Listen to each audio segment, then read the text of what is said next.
Welcome to Freeform Radio on the Freeform Network. You can follow us at Facebook at Freeform Network, on X at FFR Podcast. Remember to send your questions and suggestions to ffnquestions@gmail.com. Hit us up there, man. We like interacting with all our fans and listeners, so check us out. Again, it's Freeform Radio. We got Danny. Heck yeah, man. Back together for another recording. We're going to get this one popping. And then we got Noel. Hey, everybody. Thank you all for joining us again. I'm going to make this one a good one. And then we got It's All Good Andy. We want to thank y'all for listening. It's glad to everybody was able to make it. Let's go to Noel, man. Let me look up what's going on. Heck yeah. What's new in the world of Noel, man? Because, it's been weeks since we seen each other last time. I saw Noel's rewatching Castle TV show. That's the one with the guy from Firefly, I believe. And the only reason I know is because I like Firefly, but I did not like that show. My wife liked it. What's going on with the rewatch of Castle, Noel? So actually, no, this is my first watch of this one. So my brother Afrin, he loved this show. He actually tried to get me to watch it like almost 10 years ago. So this show is from 2009, and it does have Nathan Fillion, who is the guy from Firefly. He was the main actor, and he's actually the main actor in this show too. And what I like about this show, I watch a bunch of, at least the stuff that I've been into. I've watched, CSI. I've watched the DC show Lucifer, and there's like a bunch of shows that I've enjoyed that are like whodunits, like Sherlock Holmes. I've watched Sherlock on BBC, and stuff like that always intrigues me. I love the murder mysteries. I love all that stuff, and this show takes it in a unique approach, somewhat. Like it's a little different. So the main character, Nathan Fillion, he plays his character named Richard Castle, and he's like a renowned author who's like a millionaire. He's like a playboy, kind of like, not like a Bruce Wayne, not quite that rich, but like up and coming. He's like well to do, and he's kind of famous. So he loves investigating and like learning about like how the cops approach different cases and stuff. And he comes across like this murder where they think he is responsible for. This is how the show starts off. And one of the detectives, she's like pretty hot. So this guy is like taking a liking to her, and he wants to help out with the case once they figure out he had nothing to do with it. And they try to blow him off, but he has connections in the government. I think the mayor is who he like plays poker with him on the weekends or something like that. And then so the mayor ends up convincing the police captain to force the detectives to work with him. And that's how this all kicks off, from that pilot episode.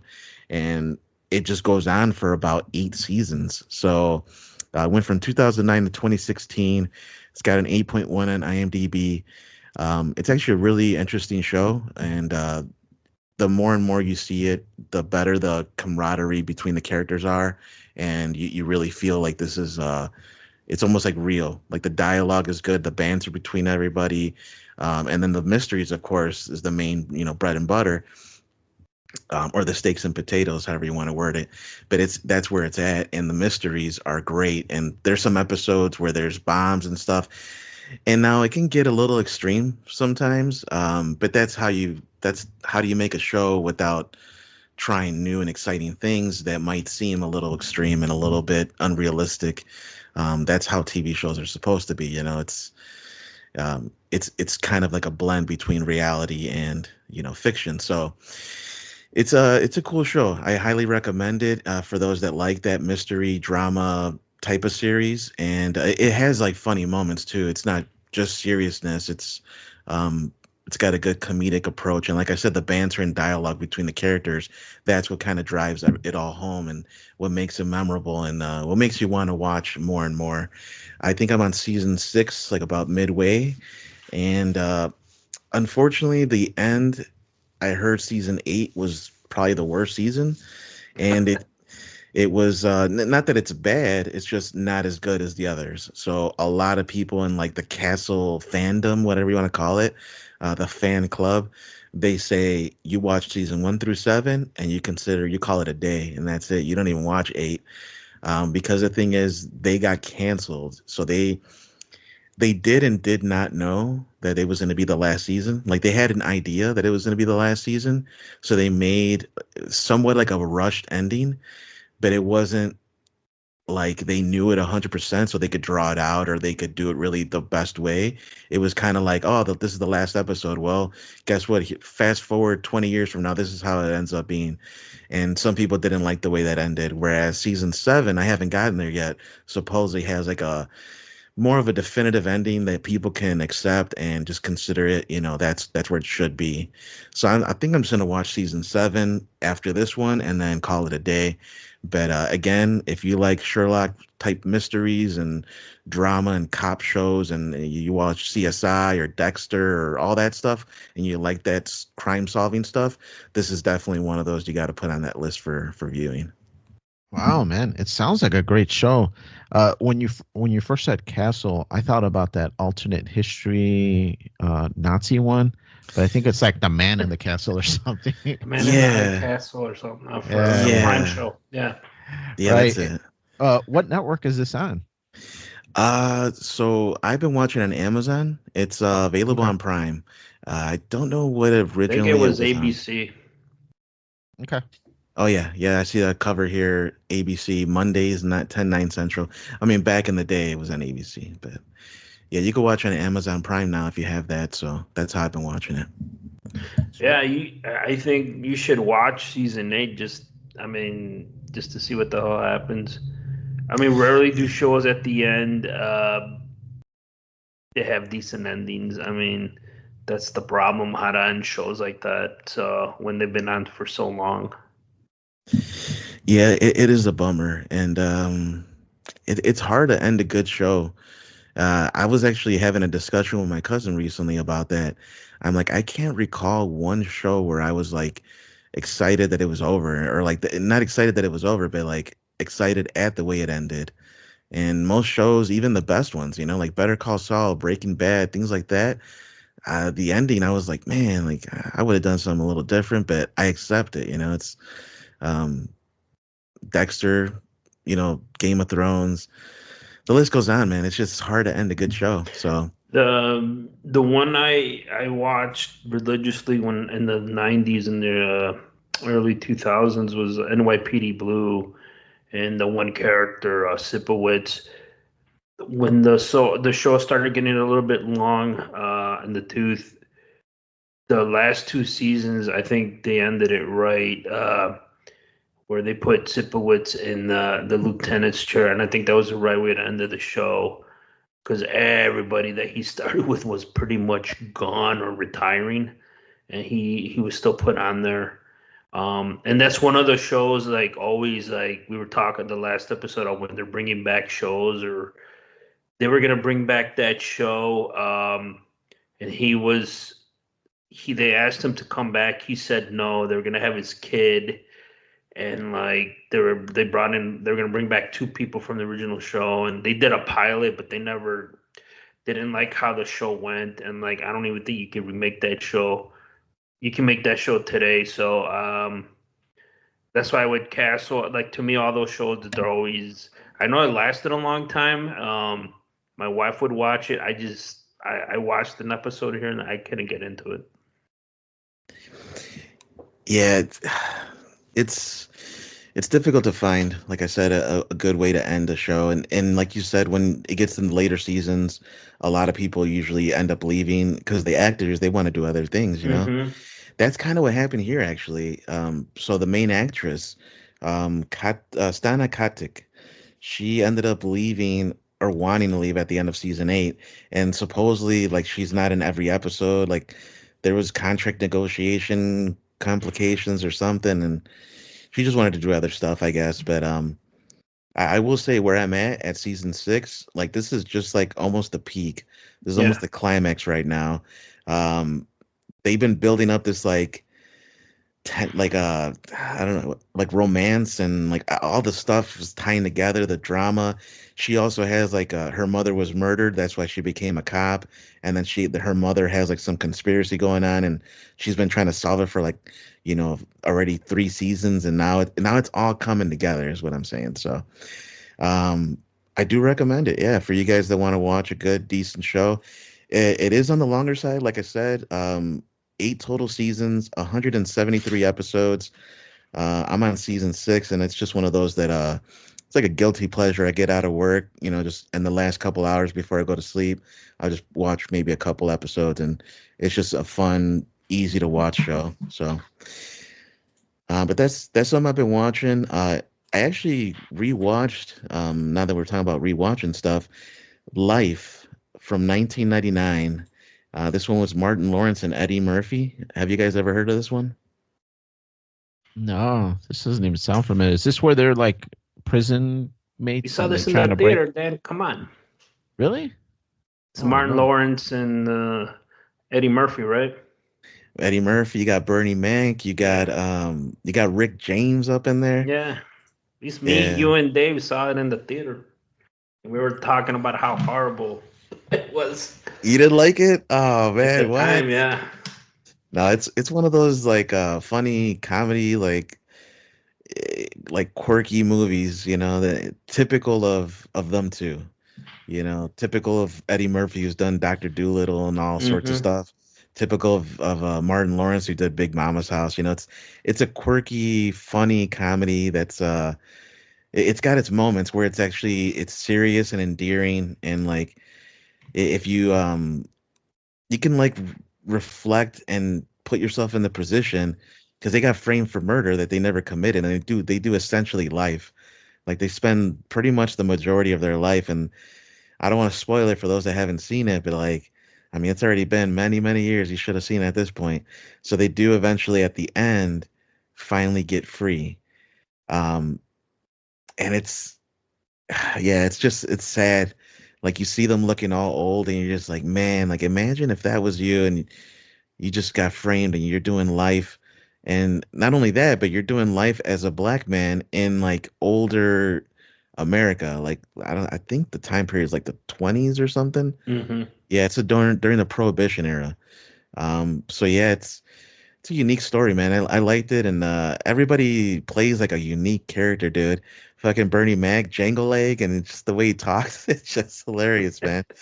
So yeah, rest in peace, Bernie Mac. He was definitely a cool character in that. So you haven't seen it either, or actually, I'm sorry, you don't remember watching it, Daniel? I remember something about prison guys, but to be honest, I don't remember any of the details. Andy's probably right that we did watch it, but it was so long ago, and I probably didn't care for it too much. Apparently, Well, if you ever have a chance to watch it again, man, I do recommend it. It's a funny movie, man. If you like comedy movies, um yeah, it's a funny watch. So anyway, I watched that when I was a kid, dude, believe it or not. And even though it's like an R-rated movie with like profanity and all that, Mm-hmm. Mm-hmm. I went with Robert, our family friend who I went to school with, and his mom took us.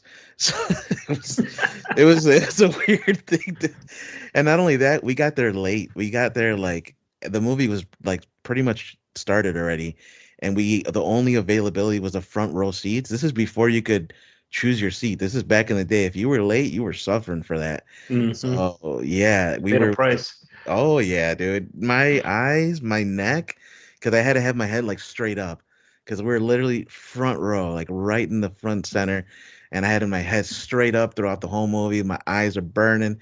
By wow. the time the movie's over, my neck's like, ah, crap. I felt like I got in a car accident and shit.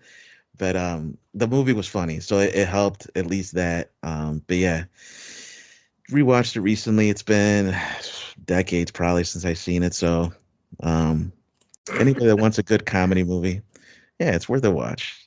Don't listen to Andy. It's a good movie. Nice. But think about it then, like just to throw it out there, we saw the first Fast and Furious in the theater. And how old is that fucking franchise? Like I stopped watching it after like the fifth one or fourth one. And that Yeah, that came out a long time ago too. yeah. I don't remember that either. You remember that? I remember No. it specifically. It was at Hillside Theater. It's not even there no more. And Dave drove a van, and he wanted to peel out. And I'm like, dude, you got a van? And some chick that came with us went flying back in the middle of them. Do you remember that? No, no. So Oh, like that's why the reason I kind of remember it. But yeah, everybody was like pulling out of the parking lot that night, and Dave oh included man. in his van. Yeah, Jesus. I do remember the pickup truck he had. What did he call it? The Beast or something like that? yeah, that's before the Beast. Oh He man. was driving the van, uh, the A mothership. mothership. Yeah. Yeah. Oh man, good times, man. Well, yeah, that's pretty much what I've been watching. Real quick, just like in a quick minute here, I'll recap the last movie I caught up recently. Nosferatu. This one came out in 2024. I ended up watching that. I got the physical release of that. I was waiting for it to come out in physical because I didn't get a chance to see it in theaters. It's got a 7.2 out of 10 and almost 200,000 votes. So it's like pretty much solid lock there, I think, in that 7 range. And it's a dark fantasy, gothic horror, vampire. Obviously, it's Yeah. Nosferatu is the OG. This one has Johnny Depp's daughter playing the main female role, Lily Rose Depp. It's got the guy that was from It the Clown, the remake, Bill Skarsgård. He was also in the remake of Crow, which did terribly, unfortunately. Um, and it's got a few other remarkable notes actors here. Willem Dafoe. It's got Nicholas Hoult. He was Beast in the X-Men movies. Aaron Taylor Johnson, Craven from the, and also Quicksilver in the Avengers, short-lived. It's a pretty decent movie. About 2 hours and 12 minutes, what it is, and it's got like a unique atmosphere, and it's definitely going to be a memorable one. But it's one thing that kind of killed it for me a little bit, and probably the reason why it doesn't have an 8 or higher is because the actual face of Nosferatu was not as creepy as I was anticipating it to be. Now, like until the release, they were kind of like keeping it under wraps what he's gonna look like. They would just show like a shadow or like, in the darkness, like a silhouette, and you wouldn't actually see up close and personal his face. But when I watch the movie and I see his face, and I'm like, he looks, kind of creepy, but not like undead. He just looks like like an emaciated like Russian guy, like a bald Russian emaciated guy. Actually, he wasn't bald. That was another criticism too. He um he was balding, but he wasn't bald, and so that was another criticism of the character. There's a difference. I mean, Nosferatu, the OG, is completely like chrome dome, man. Yeah, So this is just different. It was a lot different than when people were expecting, especially considering that actor Bill Skarsgård. He looks so creepy as It the Clown in all the different ways they dressed him up, and his facial mannerisms and all that were creepy in that movie. But in this movie, you wouldn't even know that was the actor because they put so much makeup and stuff. So, yeah, really quick, just wanted to recap that one. And for anyone that likes horror movies and Nosferatu, put it on your radar. It's definitely worth a watch. But let's go ahead and shift it over here. Talking about movies, let's shift it over to Daniel. Looks like you rewatched Pulp Fiction. That's one of Tarantino's best, dude. How'd you like it watching it again? Oh man, this is one of his greatest. I love it. Every time I watch it, I really enjoy it. Before, when I used to have cable, anytime it was on, you just had to stop and watch it. It was one of those movies like Rambo and Rocky that you just had to stop flipping through channels and just let it play. But yeah, Alana's not a great fan of Tarantino, but it was one of my picks, and we're watching it, and she actually liked it, man. She was really laughing this time. She really dug it. She kind of tried to take out of her mind Tarantino, and she dug it, man. But yeah, like you mentioned, Noel, man, I'm assuming everybody in this house has, or everybody's watched this movie, but it was great rewatching it, seeing a few new parts that I hadn't seen before, little parts here and there. But man, it was a great movie to rewatch. It was one of his greatest Tarantino's, and it still holds up. Have you watched this recently, Andy, at all? yeah, it was on Pluto TV. So last month, and I rewatched it again. Um, I think it was the first time. I mean, I've seen clips, but it's been a while. It's been years since I rewatched it. Yeah, and it's still like every Tarantino, the dialogue and the whole premise of the story and what's in the case. A young Travolta, and I mean not young, but that movie brought his career back, and what he compared to what he's making now, you know. But yeah, I mean that's a movie, Reservoir Dogs, and then he went to that, and then yeah, it's a great movie, and that's another one. Speaking of going to the theater, we saw that one in the theater too, and over by the hillside. I remember seeing that with you and Dave, and I'm thinking like, wow, this is like new. I've never seen a movie like this ever in the theater, and being in high school, being shocked the length of the movie and everything, and how all these stories came into one. It was a really great movie, and it still holds up today. Yeah, for sure. I'm sure you've watched this, Noel. Oh, without a doubt, man. That was probably one of my favorite of Quentin Tarantino. Um, very iconic scenes, man, and like just Music, yeah. the way they like shift to different like characters and like what's going on in their side of it, and then bring it all together. Like it was just great storytelling. Yeah, for sure. One of those great ones, and I'm sure everybody else out there. It's one of his highest acclaimed ones.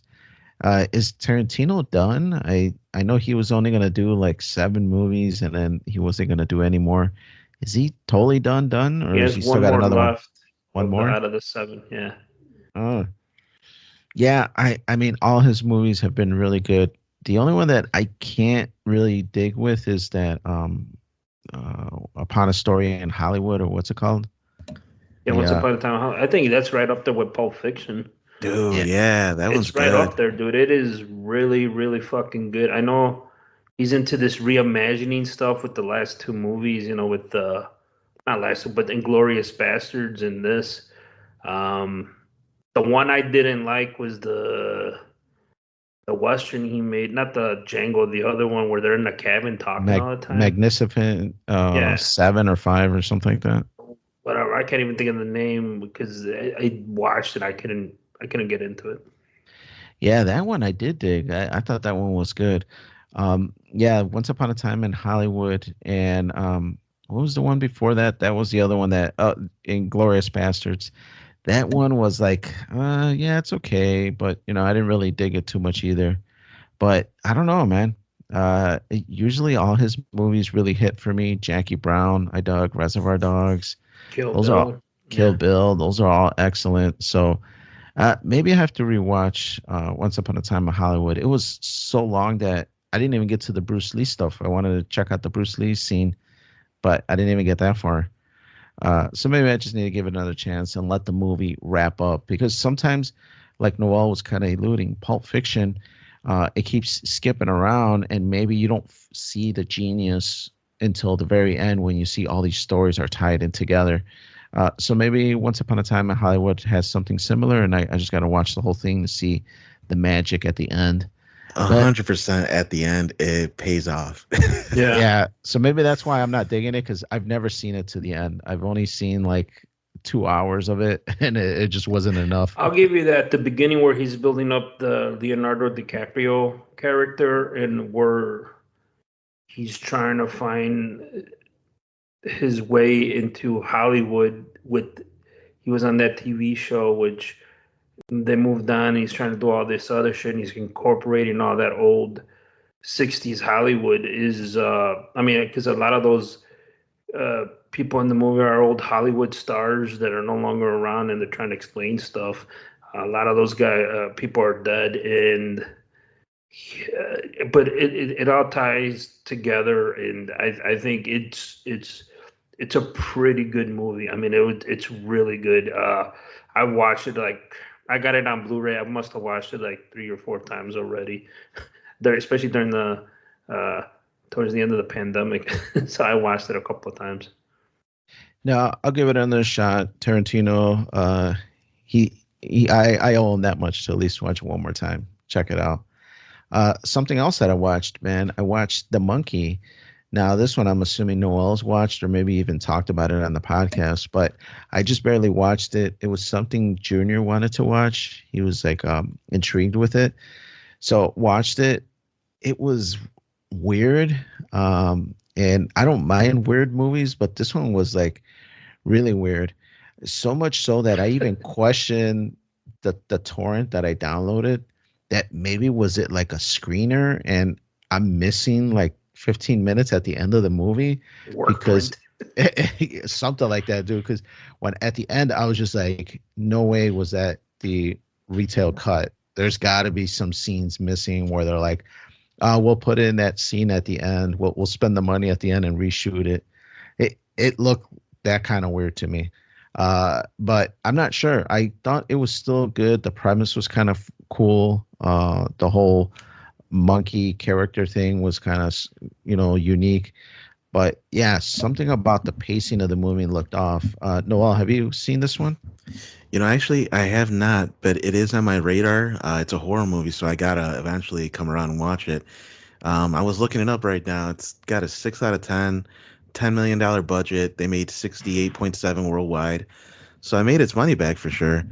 But yeah, I mean, so it's not good then, or It's not a great movie, but it's cool because the monkey character does all this, crazy stuff in the world.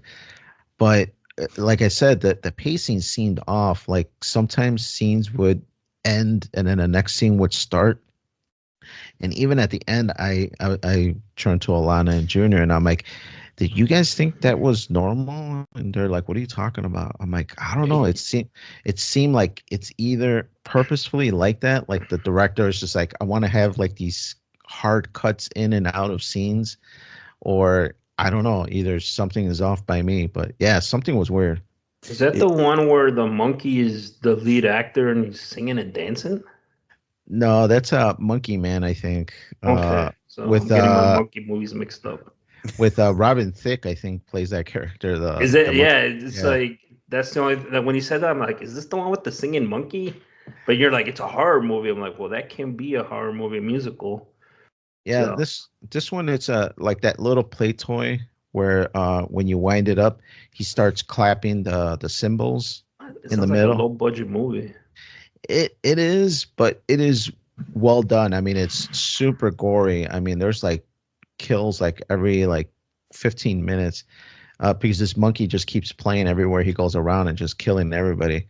And it's just like really gory because they don't hide anything either. I mean, they'll have like spears flying through people's heads and exploding, and it's really like gory.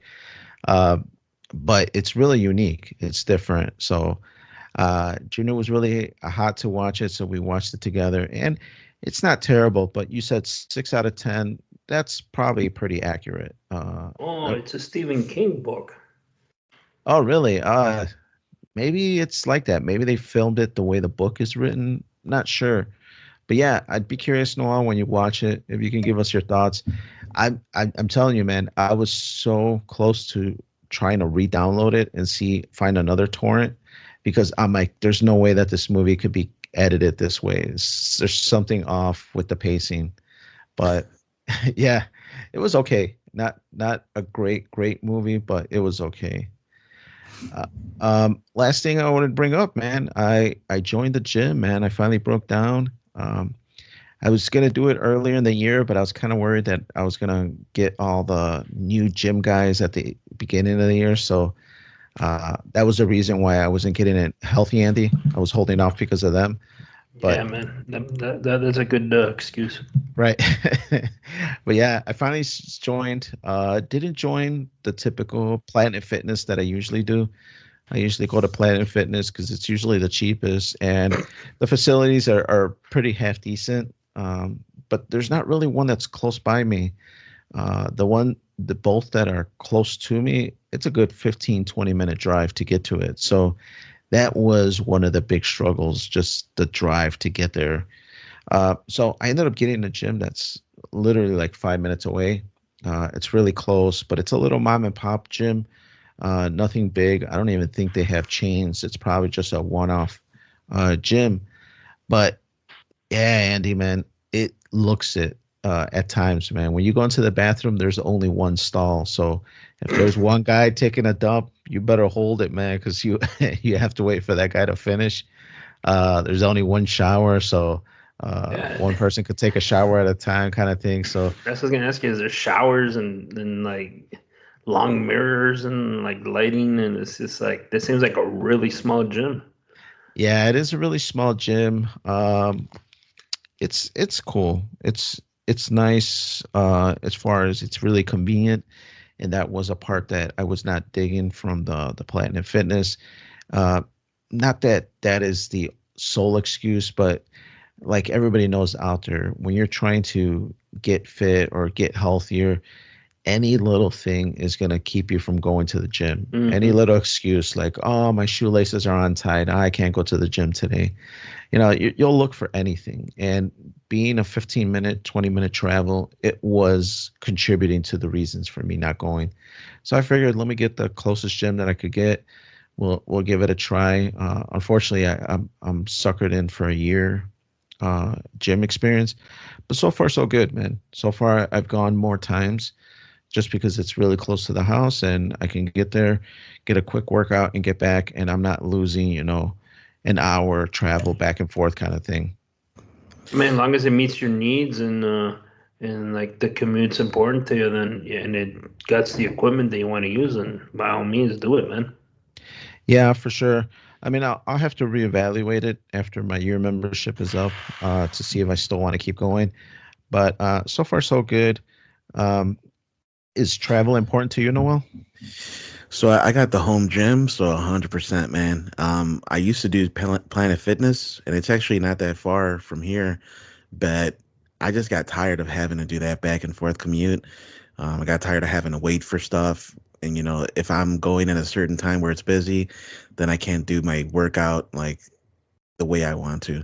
So yeah, definitely. But yeah, it's good that you're going to the gym, man. Are you like lifting or what's your routine like? Um, since I'm not a huge lifter to begin with, um, being diabetic, diabetes really attacks your muscles, so you lose a lot of strength, and I feel it. I feel like I've really taken a step down in my strength wise. I mean, I could still bench press like Big Papa Pump Andy, like the like the video, but nah, man, I felt my muscle kind of reducing. So I'm not a huge lifter, but I am trying to get some of my normal strength back. I want to still be able to lift up sandbags or, the dirt bags that I was lifting. I was still able to carry them, but now it was more of a struggle. Before I used to be able to throw one on each shoulder Whoa, and be whoa, able to. whoa! You were never that guy, then. Come on, take that video. You're not that guy, trust me. But I was able to do it without too much of a hassle. And now it's more like I'm huffing and puffing to bring these dirt bags in. So I've been wanting to try to get some strength back. So usually I do about a mile, 1 mile of cardio, and then I'll jump into the weights and just do some light lifting. I do push myself, but I don't go too extreme because I do have a bad shoulder that acts up every now and then.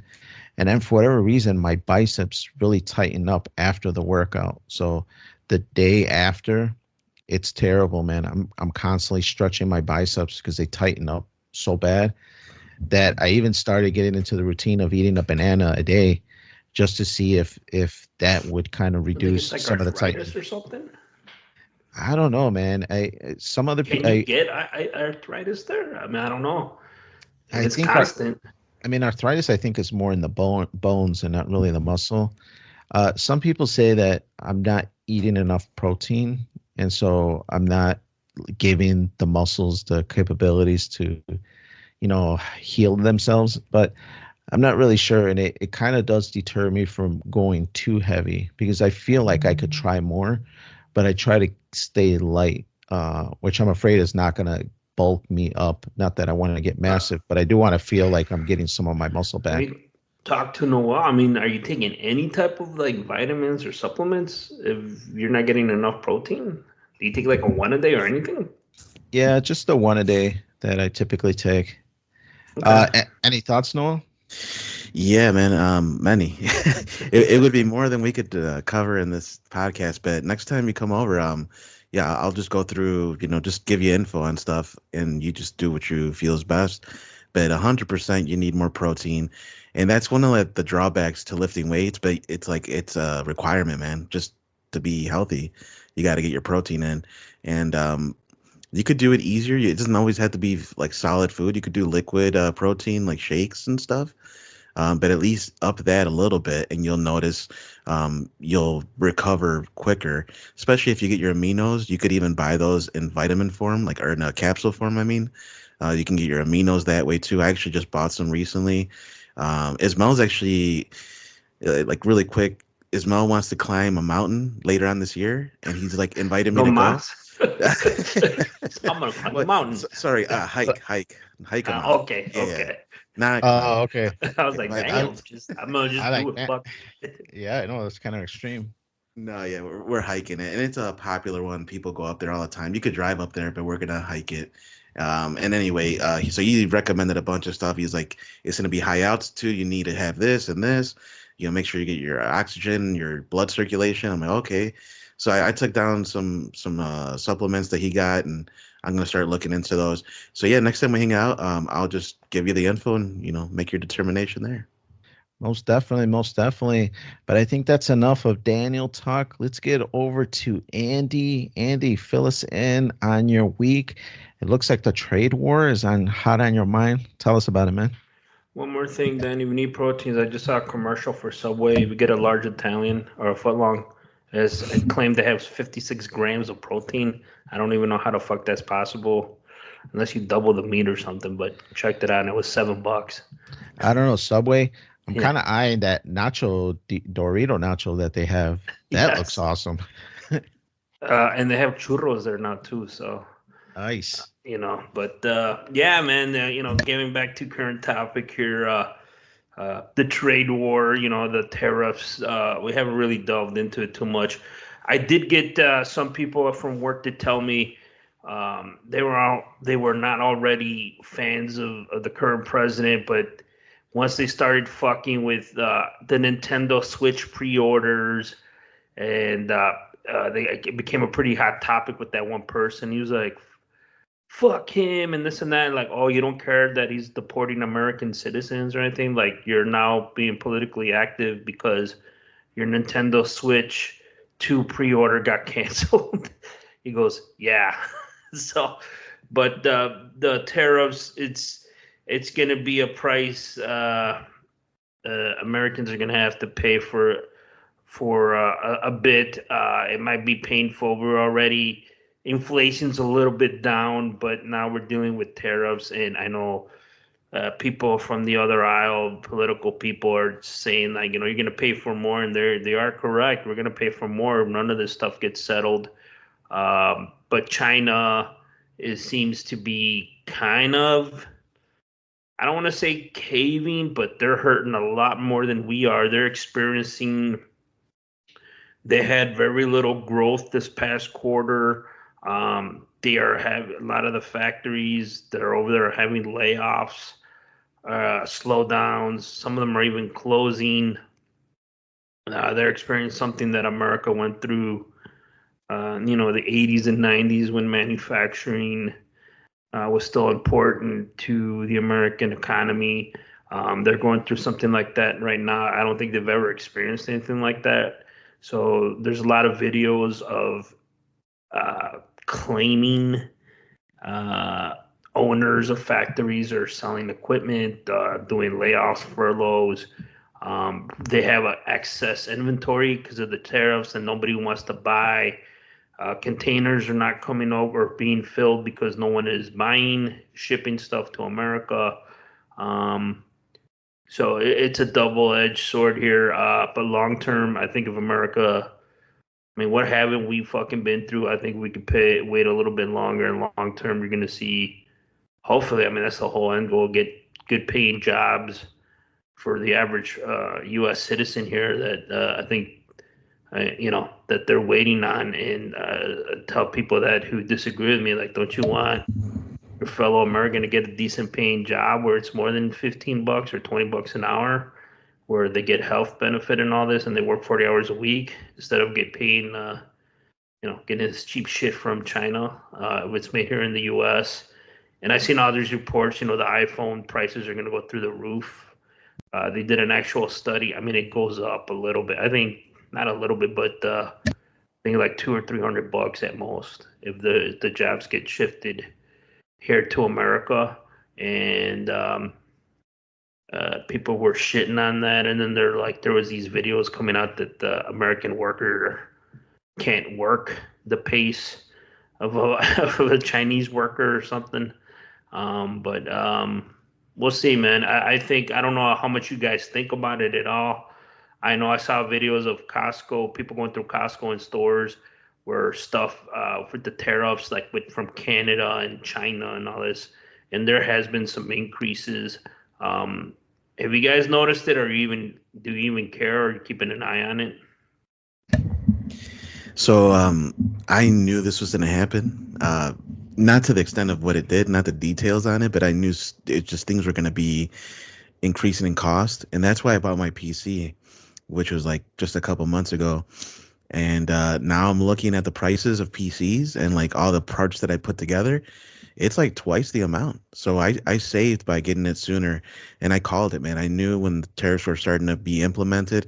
I'm like, all this is gonna blow up, dude. Video games, computers, technology, electronics, all that's gonna just be like skyrocketing in price. And it's unfortunate, but like you said, man, if we want a change to help the United States people, then yeah, I mean that's gonna be part of the equation, I'm assuming, right? So yeah. No, 100%. I think if you want to bring these jobs back, if you want to bring um, more, not lower class workers, but if you want more manual labor, more um, people that actually make things instead of just people that sit behind a desk and input data and computer stuff, then you need to pay a little more, unfortunately, because instead of paying an employee that's going to get $5 an hour, if that, you're going to have to pay somebody that's getting 15, 20 bucks, $25 an hour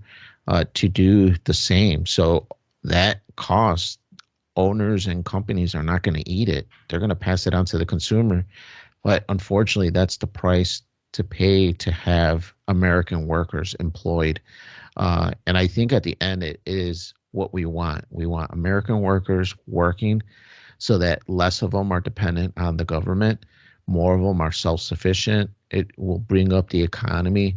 But yeah, there's going to be a lot of growing pains, a lot more pain for things where you're used to paying a certain amount. You're used to paying $10 for a DVD. Well, it's not going to be $10 anymore. It's going to be 15, 20 bucks, or it'll get removed entirely and just go all digital in order to, kind of offset the cost. So you're going to see a lot of that stuff with AI coming around the corner. I mean, AI can't bolt together an iPhone, or at least not yet until they make robots. But you need employees, you need people to do some of the labor, and yeah, unfortunately, this is the only way you do it, man. Yeah, I mean, I think everything was in favor for so much for China. I mean, the past 30 years, it just everything favored China, and I think what the current president is doing is it rough? Yeah, I go, but it needs to be done, and I think a lot of people from Europe and other people parts of the world recognize this, but they're too afraid, or they don't have the enough economic firepower to do it. That's why I think a couple of weeks ago, China was trying to get its other Asian countries like the Koreans and Japan and the Filipinos and all this, trying to rally up, saying, "Do not buy stuff," or if you sign deals with the U.S., that they're gonna get cut off, or they're gonna do something to them economic.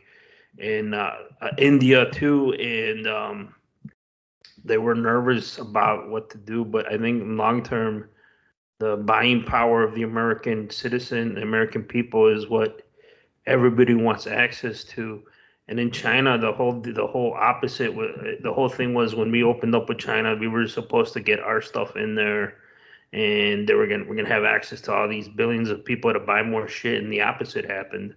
They buy everything that they make there, and the everywhere the middle class. I read this study where the rest of the world, the middle class, made like a certain percentage of income of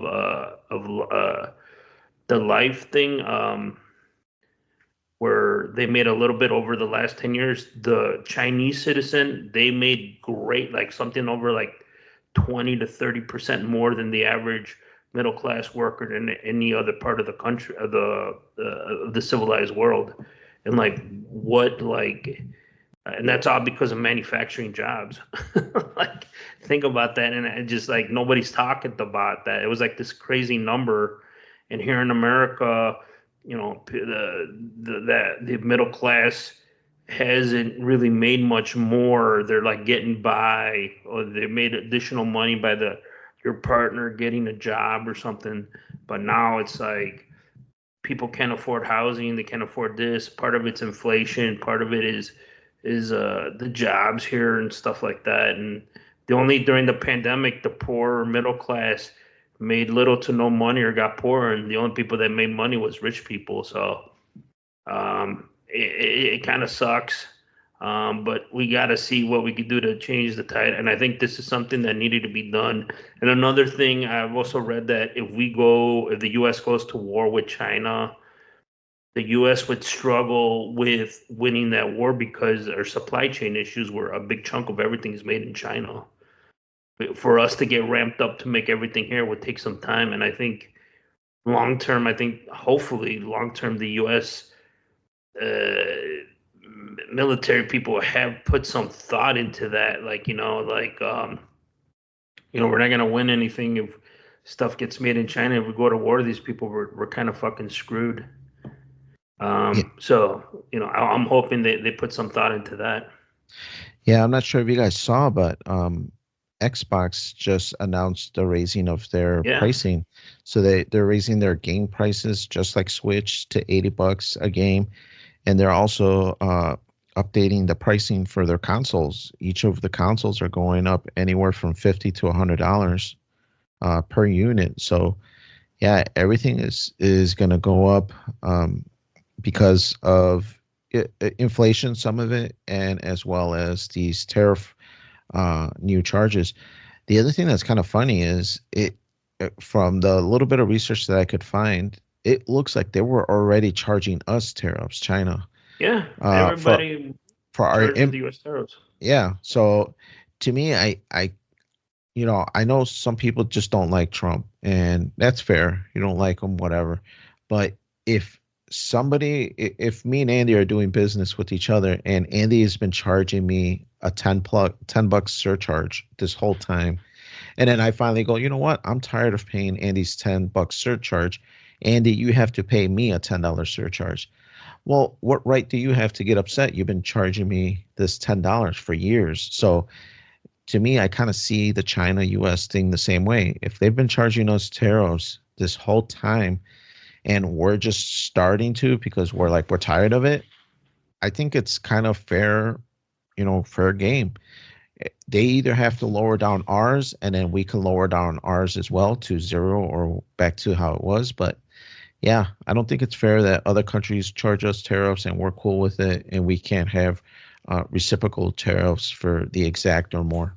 Well, yeah, that's the whole thing. That's what the news media is not really talking about. When he did that Liberation Day or whatever, he called the reciprocal tariffs, and people are like, he's just charging everyone. And I'm like, a lot of those countries had tariffs on our goods, and nobody really talked about it, and they were just like blaming, why is he doing this? Along with Canada, Canada's like, oh, you're just charging us, makes no sense, and you're being this, but they didn't tell you that certain foods and other products, they had a huge tariff on our stuff going over there. And it was like nobody talked about that. Like, but we were supposed to bring in stuff like tariff free or little to no, and like the news media didn't really talk about it. And then everything you see on the news media and on social website is what a shock. Buy Canadian. Don't buy anything from Amazon. Don't buy Canadian made products. And they started really pushing like made in Canada stuff for so you don't have to pay, the American tariffs and all this stuff. I'm like, oh, what a shock. But when America does that, you're being almost to a point where you're like racist or you're being fascist or you're being a bully.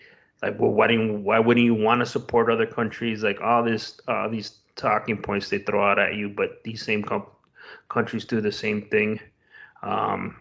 These people are doing the same things that we say we do, and when we do it, there it's a problem. So Right. let us, Like we're the bad guys, right? yeah, we're the bad guys for saying stuff like that, and let us know what you guys think at ffnquestions@gmail.com.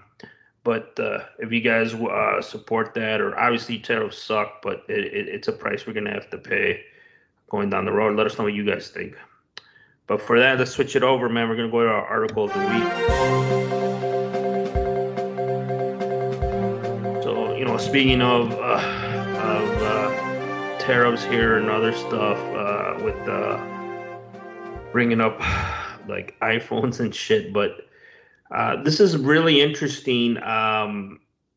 We're all addicted to our smartphones and everything, especially younger people.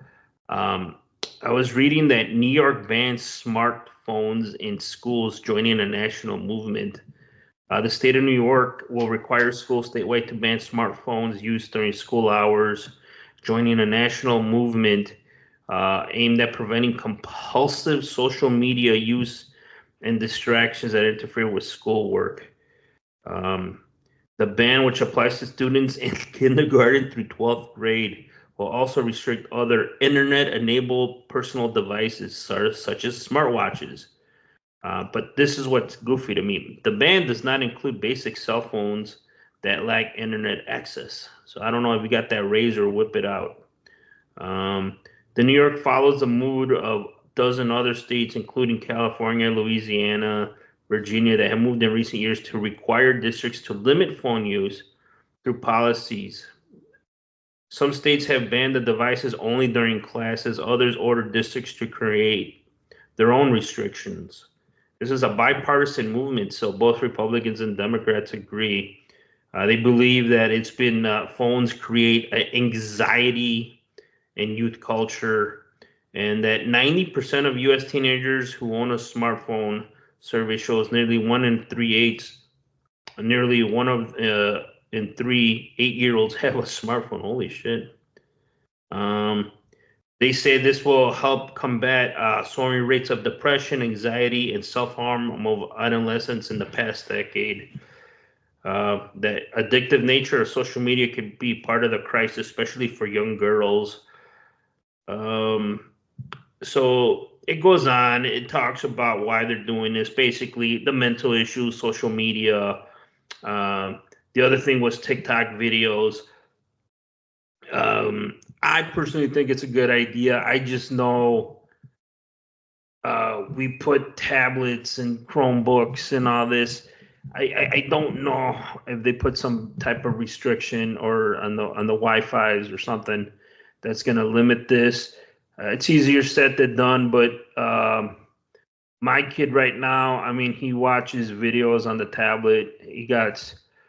He knows now there's YouTube and then YouTube Kids. And what's funny, he's starting to like the YouTube Kids app. So, and there's less commercials or little to no commercials. But my wife's, she has big concerns about that. But for teenagers with social media and all that, I think, they use the keyword anxiety. That's a big one right now. Can it help? I believe so. But how are they going to do it? Because I've seen videos where teachers get attacked when they take the phones away. What do you guys think, or you think it's a bad idea, or maybe they can put a better use to the phone, or put some type of like ban on social media stuff where they can't access that, which I doubt because if it's on a cell phone, you got a data plan. So I don't know. But I think long term, it's a good thing. I have mixed opinions on it. It's a little complicated because recently I saw an article about Buffalo, New York school that got in trouble for hiding a lot of inappropriate touching between teachers and students. And they were like hiding a lot of that. And so there's like this big, thing going on right now where they're trying to, bring justice and hold those people accountable. So that's with phones at the school. Now you're taking phones away. That is probably going to be even more easily hidden by these people. So it's kind of concerning, but I get the positives they're trying to go for, get students focused back on the school and or their, work and all that. I just think there could be a different way. There has to be a better way, and it could just be holding people accountable for not using it correctly. Like having their phone out texting during class is not an appropriate use, so they should get in trouble. But it shouldn't be that everybody can't take their phone out anymore. What if there's an emergency? What if there's something going on? So I don't know, man. It's complicated. But that's why the article states you can have a phone there as long as it doesn't have the internet capabilities. Because yes, they want parents to be in contact with their kids. The article does say that down the road, like we don't want to limit access their parents to their kids, but there's like this balance we're trying to figure out. But right now, the instant reaction is like, let's just get rid of you can't have the phones in school. And then they're like, some people say like limit it during class and let them use it during lunch, like all this goofy shit. But it's a balance that they're gonna have to work out because it is. I mean, everybody has their phone. I mean, everybody, kids, adults. Um, and I get kids are more vulnerable because they're learning and their brains developing and all this stuff. So it's definitely a challenge. Yeah, to me, I'm all for it, man. Get rid of all these phones. We want to stop AI. This is how you stop it, man. You stop your attachment to this thing. And I agree, man. I think you need to wean kids off of using it so much. Um, at the beginning of the year, before school started, the district sent us an email asking parents would they sign off on banning cell phones at the school, and I voted yes. It went to the district, and they voted on it. It got denied, but they did come up with a compromise where students were not allowed to have cell phones during the class period. And the way the school handled it is that they put a board up right when you walk in. Now, I don't know if there's other ramifications to this, like people's cell phones getting stolen, but there's a board that has your name on it, and in there is a pocket, and you put your phone in there. So when you walk into the class, you put your phone in there. If there's some kind of emergency, your phone can go off and you can go up and get it. But the phone is up there not for you to use during the class period. Um, but I go back to us, Andy, and even you, Noel. How did we get a hold of our parents if we needed to get a hold of them? You went down to the main office and you told them, hey, I need to talk to my parents. So kids having cell phones, I get it. It's maybe better for them to have immediate access to be able to call somebody. But hey, keep it in your locker, have it with you in your book bag, but you can't have it out on your desk. Stuff like that, I think, are compromises to allow people to be safe and have quick access to their parents or their resources. But at the same time, it's not something that's constantly in front of you as a tool. Yeah, I mean, there's got to be some balance, but I don't know. Like to me, the instant communication with the parent and kid, I think it's a must. It, but to me, I'm with like Danny. I just rip it out. Like, nope, you can't use it because it's just it's too much. You know they're gonna check it. Like even when you're there. It's just like when we were in high school. You weren't allowed to have a beeper in school, but I had to take my beeper, man. So just in case my imaginary girlfriend texted me, I needed to know ASAP, man. It's just like these are the things that, with all the messaging, all the freaking TikToks, and it's more than the phone, the more than the text. They're using all these messaging apps that it's crazy, man, and they need the phone. So I don't know, but to me, I think you just rip the Band-Aid off and just tell them, nope, you can't have it during class. Yeah, I would say it's better to be strict with it, but still allow the phones versus mandating that nobody has them out, regardless of internet access or not. Because I do see the argument to not have them because people could start recording and use them maliciously against other people, make fun of them, pick on them, bullying, etc. Right, and stuff like that happens all the time. So I could see that being like a big issue. But what about the people that don't offend and don't do bad stuff? Like, it's hard for me to agree with a blanket like a blanket, kind of like screwing everybody else over. It's like with anything, when you apply that to everybody, regardless if they messed up or not, it's a bummer. It feels like they're Well, getting. that's the thing. Why everybody comes up with excuses why they need it, and then it turns into you're agreeing with like everybody, and it defeats the whole purpose. I hear you, man. It's. I think back in the day, you just gotta. Nobody gave you an option. They just tell you like we're not allowing it, and that's it. Zero tolerance. I know that's a bad word now. Bad word. Zero tolerance. They don't want to hear that shit, but it might go down that route down the road, and it, it it's hard to compromise on this one. I think you're gonna have to get an old flip phone or something because they're like, we'll let you have the phone if it just has the cellular part of it, but the internet, nope. And then like, don't even wear Apple watches or nothing. See, they don't even want you to have that because you could do shit through the watches. So I don't know. It's gonna be a challenge, but I think with Danny, I'm in this one. They're just gonna have to rip it out, and they're gonna have to start sending emails or something, the parents to their kids on their Chromebooks or something. I mean, I suppose if they have their Chromebooks, they can still do with Skype or whatever, Teams and all that stuff. So yeah. Okay. But yeah, it's just it is what it is, and then you gotta figure it out.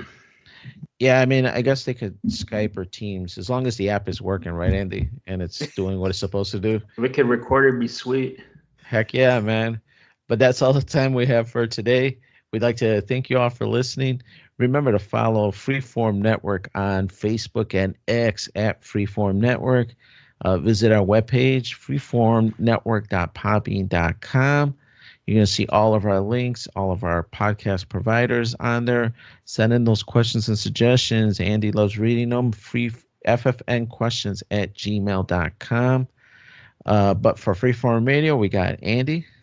It's all good, Andy. Thank you guys for listening, and we'll catch y'all next time. And we got Noel.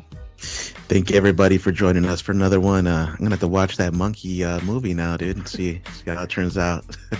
Heck yeah, man. Hopefully it's the 6 out of 10 that we all expect. But hopefully we were more than a 6 out of 10 for you guys. We'd like to thank you all for listening, and we will catch you on the next one.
That was cool, Dad.